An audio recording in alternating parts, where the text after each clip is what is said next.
sintonia, troca de experiências e um bate-papo descontraído sobre o espiritismo na sua manhã. Deusa Nogueira explica a mediunidade no nosso dia a dia.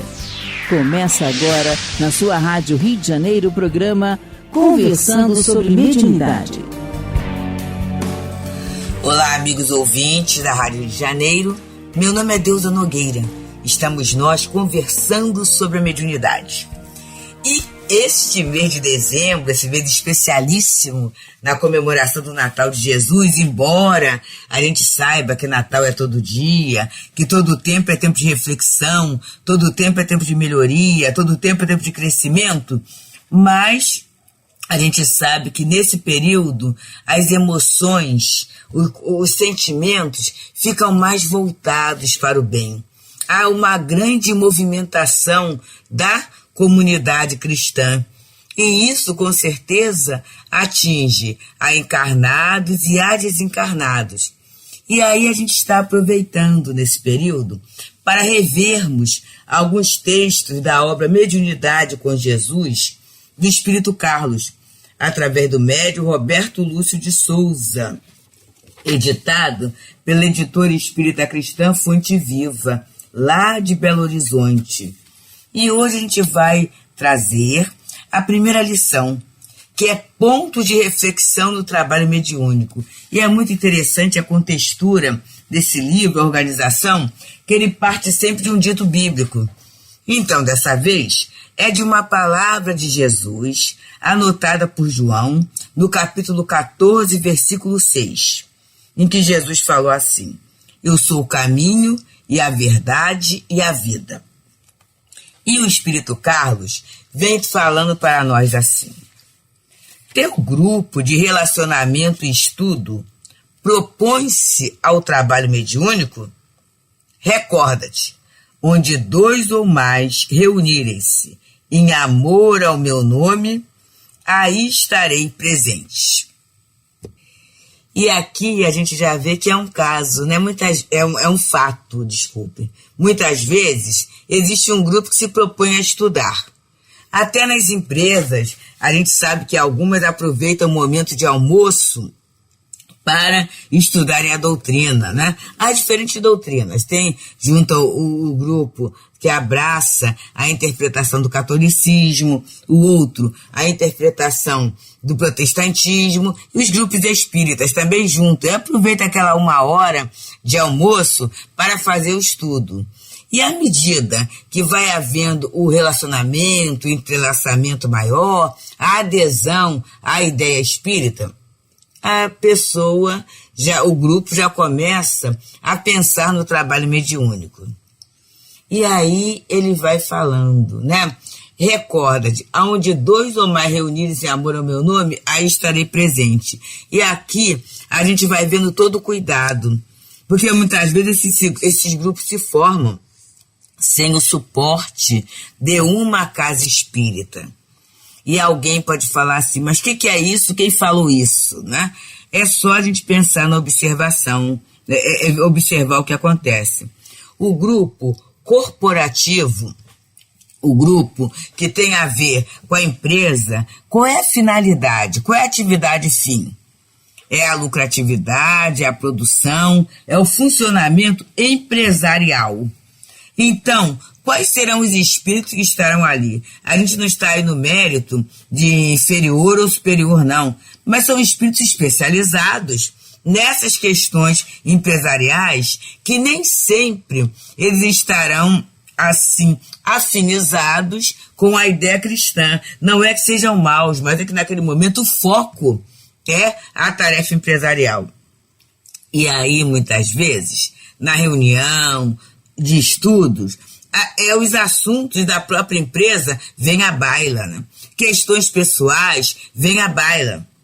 E a gente acaba se distanciando desse estar reunido em amor, pelo amor de Jesus, sem nenhum interesse pessoal. Muitas vezes até no convite dos componentes do grupo.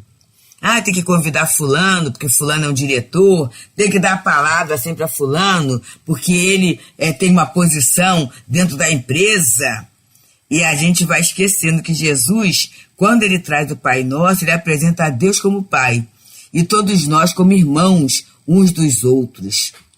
Então, dentro deste grupo, desde aquele companheiro mais simples, que está na copa, que está na portaria, que faz parte dos serviços gerais, até aquele outro mais sofisticado, aquele executivo com maior conhecimento, todos deverão ter um tratamento igual, não é? Todos deverão se comportar como irmãos. E a gente sabe que isto não é tão fácil, porque a gente está reunido em nome da empresa ou em nome de Jesus. É um tanto difícil, mas a gente pode fazer sim. A gente pode fazer o trabalho do estudo sim. É melhor até do que não ser realizado. Mas a gente, quando a gente começa a delinear o trabalho mediúnico, o formato, o protocolo será de um rigor muito maior, né? No doutrinário eu estou sedimentando, eu estou divulgando uma ideia. No mediúnico eu estou tratando com o espírito, né? Eu estou tratando com essência, eu estou tratando muitas vezes com dores, com conflitos. É algo mais minucioso. E ele coloca o segundo ponto. Vestiguindado a posição do direcionamento da reunião de intercâmbio espiritual, e aqui é para os diretores, né? Diretores, dialogadores, aqueles companheiros que têm essa responsabilidade organizacional, administrativa do trabalho.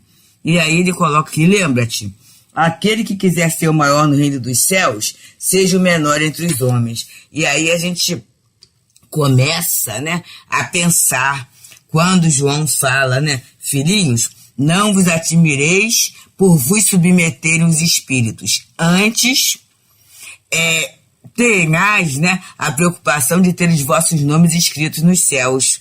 Porque muitas vezes o dialogador, o diretor, ele consegue um grande sucesso no seu grupo. E isso muitas vezes leva à vaidade.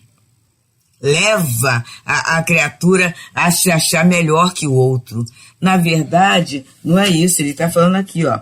Aquele que quer ser o maior, seja o menor entre os homens. E continua o Espírito Carlos. Foste chamado ao exercício da mediunidade? Guarda em ti, brilha a tua luz diante dos homens, para que eles glorifiquem o Pai que está nos céus.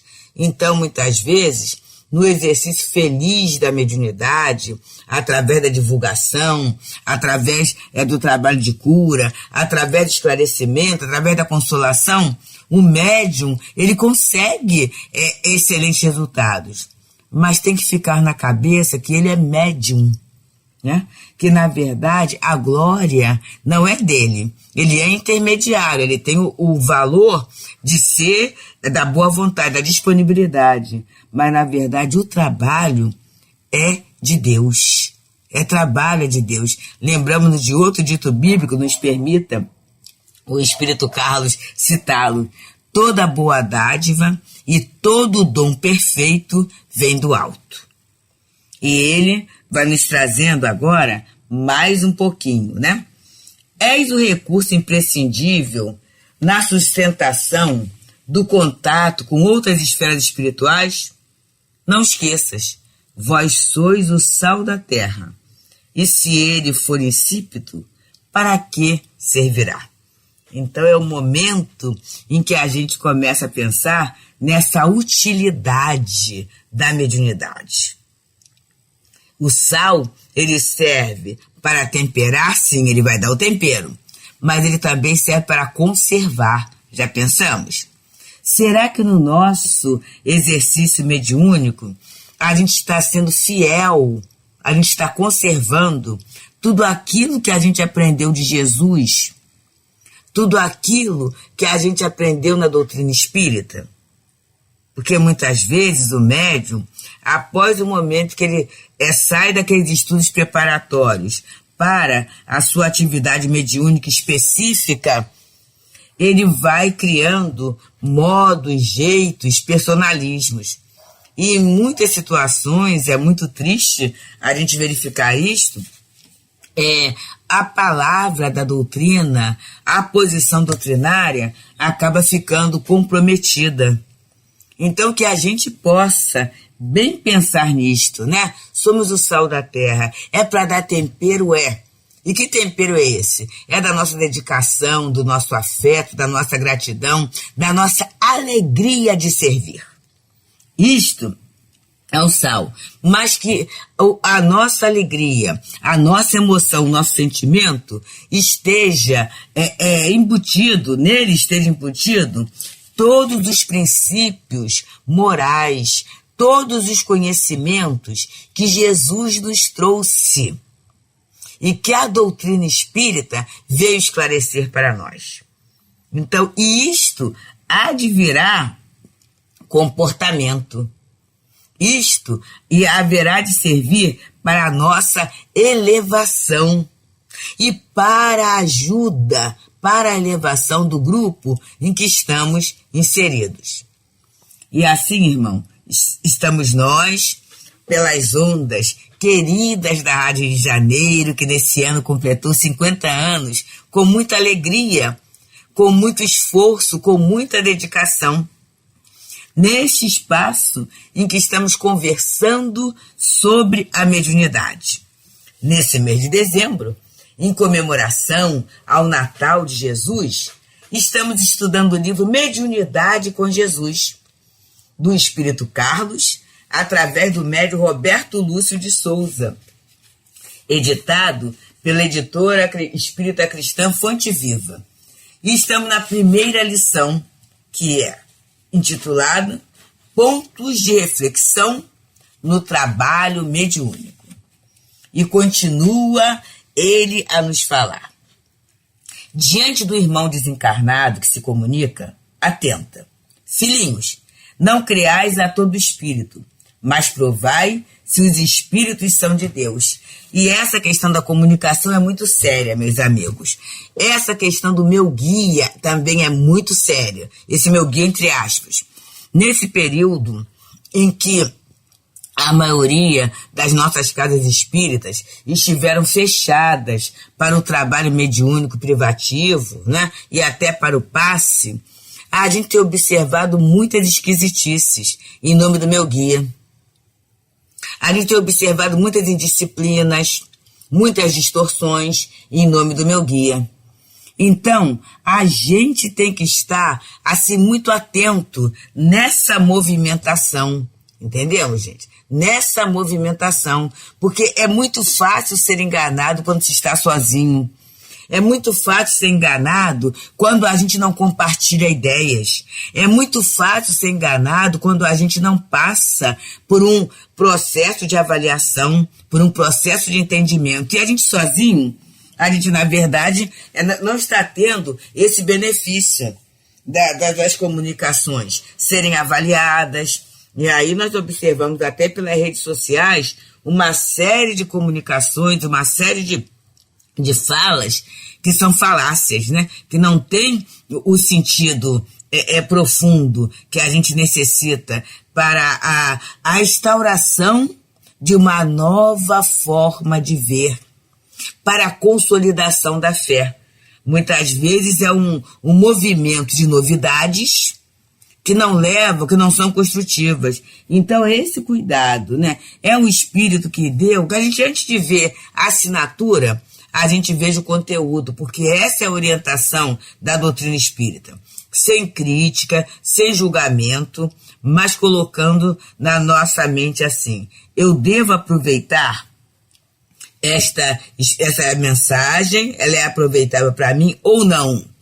Eu devo divulgar, é uma outra responsabilidade que temos, porque muitas vezes a gente sai divulgando a mensagem sem parar e prestar atenção nesse conteúdo.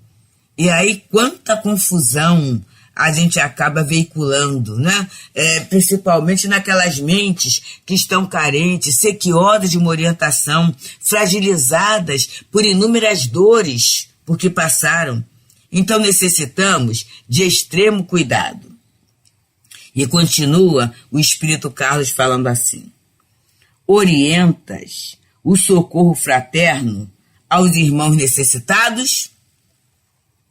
Seja o teu falar sim, sim, não, não. E aqui ele vai falando sobre o trabalho mediúnico, mas a gente pode falar do trabalho assistencial, que também é mediúnico. E é interessante que se o trabalho assistencial não tiver uma diretriz, não tiver uma disciplina, com certeza ele vai se perder. Porque vamos pensar, todo o trabalho, ele tem uma orientação espiritual, gente. E o trabalho assistencial, ele tem como objetivo desenvolver o nosso sentimento do amor. E a gente muitas vezes acha que amar é satisfazer caprichos. Então eu tenho que ver, isso é realmente necessário? Isso é realmente essencial? Isso realmente está dentro da proposta da instituição? Eu tenho que pensar. Porque senão as coisas vão se perdendo. E aí eu entro no ego. E quando eu começo a satisfazer caprichos, eu começo a, sem querer, a hierarquizar, a priorizar aqueles irmãos que podem atender a esses mesmos caprichos. Então tem que ter muito cuidado, né? Muito cuidado mesmo para não haver desvios. E ele continua, então, é sim, sim, não, não. Isso a gente pode. Isto aqui a gente não pode ainda. Ou então isso aqui não é a proposta da instituição. Ou isso aqui foi o que nós conseguimos organizar e angariar, meu irmão. A gente vai vibrar, a gente vai orar, que outra instituição, outro grupo venha trazer, sem termos o constrangimento, né, de afirmarmos, temos a humildade que aquilo não está dentro da proposta, dentro das posses da instituição. E ele continua dizendo: buscas aprimoramento do papel do medianeiro? Olha, todos nós como médiuns queremos melhorar, queremos melhor servir, não é? Queremos ser um instrumento dócil aos bons espíritos. E aí, olha a resposta. Ouve: se alguém quiser vir após mim, tome a sua cruz, levante e siga-me. Porque muitas vezes eu acho que serei melhor médium se os espíritos resolverem todos os meus problemas materiais. E eu fico dentro desse ciclo de pensamento, desse circuito fechado. Quando, na verdade, o que Jesus falou, né? Então eu quero exercer a mediunidade com Jesus, é o título do livro. O que eu tenho que fazer para me aprimorar nesse exercício? Olha só, tomar minha cruz, levantar e seguir. Então eu tenho meus problemas sim. E o que vai me levantar para continuar a caminhar, carregando minhas luzes? Esse jugo leve que Jesus falou, esse fardo suave. Então, essa base doutrinária, essa certeza cristã, que vai fazer com que eu me levante. E além de eu me levantar, que eu tenha a proposta íntima de seguir Jesus, de orientar a minha mediunidade pelo padrão cristão, em todos os lances da minha vida, de ser disciplinado, essa disciplina que é tão importante, de acatar, de ser capaz de ouvir as avaliações, de a cada momento eu ir me aprimorando mais através do estudo. Tudo isso são pontos importantes para a gente se aprimorar, ser um melhor médium. E qual é o melhor médium? Está no livro dos médiuns, é o que é menos enganado. E eu vou ser menos enganado a partir do momento que eu procuro ajustar o meu pensamento com o padrão dessas verdades imortais que o Evangelho de Jesus, a doutrina espírita, vem trazendo para o meu coração. E ele continua nos falando assim. E a elucidação continua assim. Precisas avaliar o conteúdo dos trabalhos mediúnicos? Escuta. Buscai antes o reino dos céus e a sua justiça, e todas as outras coisas vos serão acrescentadas. Porque muitas vezes, gente, a gente avalia o conteúdo do trabalho mediúnico pelos acessos materiais. Como é que muitas vezes a gente classifica alguém como médium, né? A gente classifica esse alguém como médium porque ele adivinha, ele faz predições, e faz predições de coisas materiais. A gente usa a mediunidade para as questões materiais. Não é que elas não sejam importantes, mas elas não são fundamentais. É isso que é. Então, o conteúdo do trabalho mediúnico não é pelo sucesso da vida material, mas sim pelo sucesso da vida moral. E a gente vai ter que pensar: quantas almas são consoladas por esse trabalho? Quantas famílias são atendidas? Como é que está o nível de pacificação desse grupo? E a partir dessas avaliações, né, que são avaliações morais, são avaliações exatas, a gente vai, né, acrescentar, a gente vai trabalhar esse reino de Deus. E é interessante que esse reino de Deus é no outro e na gente também. É no próprio médium, é no próprio avaliador, e é naquele que está usando da mediunidade. E aí, ele faz a última questão. Sentes a tua pequenez diante de tão importante tarefa? Guarda, nem ouro nem prata tenho, mas o que tenho vos dou. E essa expressão é uma expressão muito linda, em que João e Pedro passavam pela Porta Formosa, e ali tinha um paralítico. E o paralítico levanta a sua mãozinha, né, rogando a esmola. E eles não têm. E aí eles viram e falam: não tenho ouro nem prata, mas do que eu tenho, isso te vos dou. Fica curado em nome de Jesus. E ele levanta as mãos e aquele homem se vê curado. E é interessante, queridos, eu divido com os amigos, que é uma expressão que muitas vezes, naquele momento que a gente vai para o trabalho do passe, e que a gente muitas vezes se sente assim tão pobre de recursos fluídicos mesmo, né? Muitas vezes até tão pobre de recursos morais, é algo que eu penso. Não tenho ouro nem prata, não é? Mas do que eu tenho, se eu te dou, fica curado, recebe esse fluido em nome de Jesus. Porque não é meu, é em nome de Jesus, na certeza de que Jesus, os guias, irão qualificar aquele fluido, para que o melhor chegue àquele companheiro que, na confiança da casa espírita, na confiança da espiritualidade, foi encaminhado pelos guias até aquele local, né? Então, a gente, nessa primeira lição, que ele fala ponto de reflexão no trabalho mediúnico, eu vou apenas citar os ditos bíblicos para o encerramento do nosso programa. Vamos acabar pensando em Jesus.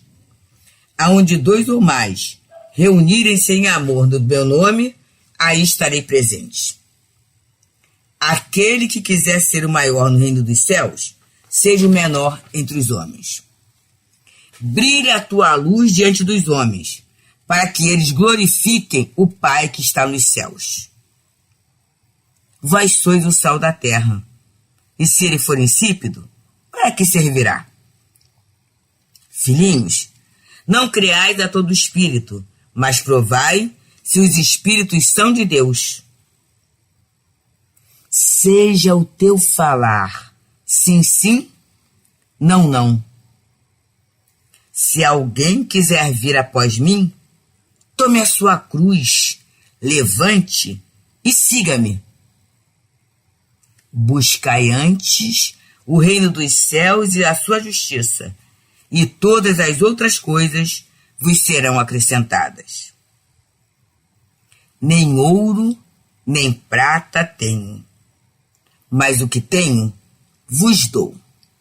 Então, amigos queridos, que essas expressões queridas, amadas, do Mestre Jesus e dos seus discípulos possam penetrar em nossos lares, sendo a luz da árvore da nossa vida, neste Natal de Jesus.